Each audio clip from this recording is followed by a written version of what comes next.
Hello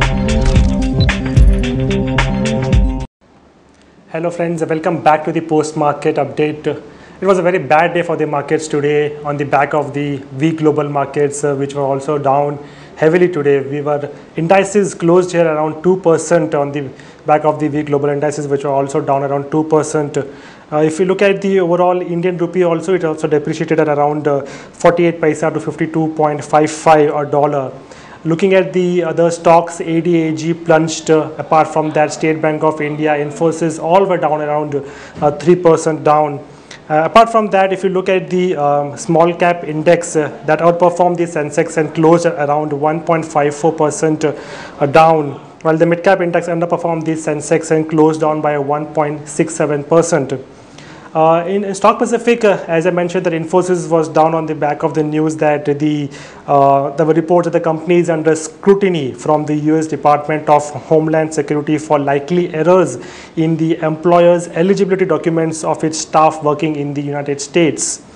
Apart from that, if you look at Stock Pacific, SBI was down on the back of the news that the company has reduced the rates on the loans carrying higher interest rates. Other top gainers in today's markets were some of the defensive counters like Asian Paints and Sun Pharma. Those were the major gainers. Apart from that, Reliance Industries was one of the gainers in today's trade after the company came out with the results which were more or less in line with expectations, although the gross refining margins has surprised us on the upside.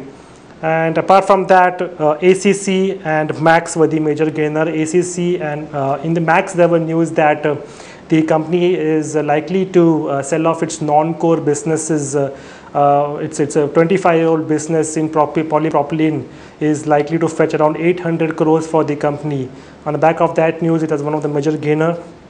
Among the top losers, Reliance Communication. Today we had read in the newspapers that the Reliance Industries, Mukesh Ambani-led Reliance Industries, is likely to set up its own towers for its 4G plans, which is a very big blow for Reliance Infratel. Where there were rumors that Reliance Infratel could be providing the towers for the 4G services. So Reliance Communication was the major loser in today's trade. Apart from that, the metal stocks were seen a hammering like Hindalco, Sesa Goa, as well as Jindal Steel, which were the major losers. In the Indian rupee, as I mentioned, it was trading at around 52.47, which it depreciated around 0.75%. That's it, friends. Thank you.